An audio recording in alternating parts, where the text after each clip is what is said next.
Anyways, the rest of the story is I dated a lot. I was saying things where I could say one or two lines and a woman would come straight to my house and we'd have a date here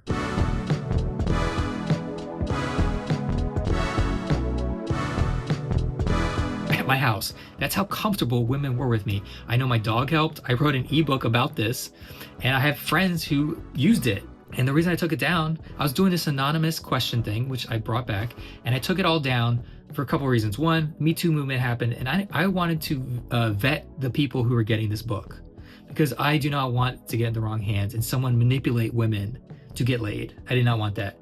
And two, the second thing that happened was the pandemic. Just kind of like, I was like, you know what? Closing shop about this dating stuff. And then my dog died during the pandemic, and it was the first time in a while I felt lonely again. And I had this circle of friends. I just wasn't nurturing it really.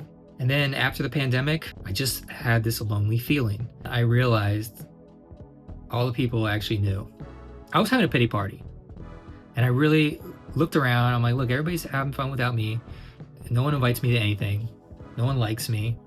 Should I move? I was thinking all these thoughts. I was like really just down on myself. I made a conscious decision to go to places by myself regardless if anybody else can go. And most likely I will run into 1, 2, 5, 10 people I know at these events, at these places I already feel comfortable at. I don't know when it happened, but I started going to movies by myself in the afternoon if I had time. I loved it. Empty theater, all mine. I go to lunch and dinner by myself. I'll go to the park by myself. But what I was doing is I decided to go to shows where I knew a couple people who were in the shows because I took an improv class. And if I'm there, maybe I'll see a couple people and say hi. If I'm feeling quiet, I'll just dip out and hopefully not saying hi to anybody. And I kept doing this every week. Who's having the shows? What friends of mine are having shows? Or what are my friends doing?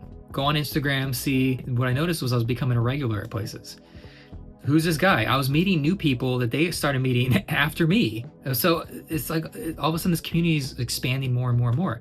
Some of these people I became closer with that I met a long time ago. One friend I met on a dating app years ago, and now they're like my neighbor. So all these people I never cut off. They're all still around. And those friends introduced me to their friends, and some of their friends I love. I love when they're around. So I started realizing all these people that I had in my life, and all I had to do was nurture it. And from that, I decided to start a gratitude journal because it made me uncomfortable. Because I wanted to get better on camera. And I knew the way to do that is just put myself out there. If I'm preaching that I am a vulnerable, authentic person, then I just be vulnerable and get out there. Now, I don't think anybody should do this or put your stuff out online if you don't want to, but I did it because I noticed I wasn't telling some of my friends things I thought about them, especially people I barely knew. So I was like, maybe I can just say it in a video and I don't have to tell them about it. But I get to say it out loud. And it's just out there. And when I do gratitude journals, I always start begrudgingly, but by the end of it, I feel good because I feel it. I just feel the gratitude that I have for all these people that I love so much. Even people that probably barely know me or barely like me, I can still like them. I have no desire to be anybody's enemy. And if someone doesn't like me, so be it. And if you're gonna disrespect me or not respect my boundaries, you can kindly fuck off. But if that's not the case, I'm gonna still be nice to people, and it always comes back in some way, shape, or form, not even by the same person. So that's my origin story. And lately, I'm off the dating apps. I'm not even dating. I feel like I still have to keep my foot in one foot in. I get on Reddit and it's driving me nuts. I think a lot of people give bad advice. I'm not actively looking for someone, but if I come across someone in my real life, going to the store or a coffee shop or whatever, and someone for whatever reason sparks my interest, if I'm curious about them, then I'll give them my number. And there's no pressure, no expectations. That is another secret. I have to let go of all expectations. What I noticed is people have low self-esteem, they're in their head, and they're making it all about them. It's all about them. Are you listening? Are you even listening to the person that's sitting across from you? Are you curious about them? Or are you just trying to get somewhere? I help introverted people, mostly men, but anybody, just connect more and use your superpowers. If you're empathetic, sensitive, these are your superpowers. I help people be vulnerable, authentic, present. If you have any dating questions, message me. If you want to work with me, message me as well. The other thing is I'm just one person. I have to do this. I can't not do this.